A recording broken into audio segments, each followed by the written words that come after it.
Hi Lizzie. Nice to see you again. Hi Sam, thanks. Hope you are doing well. Let's discuss abour today's word. Could you please tell me so I can memorize it? Yes, why not? Today's word is tenacious. Tenacious? What is the meaning of tenacious? The meaning is tending to keep a firm hold of something. Or we can say in other words, holding tightly onto something, or keeping an opinion in a determined way. Okay, I think I got it.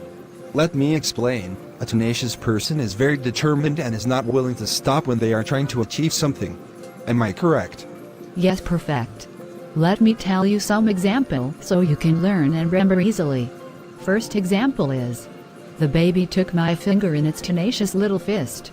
Second example is, she is very tenacious and will work hard to achieve her goal.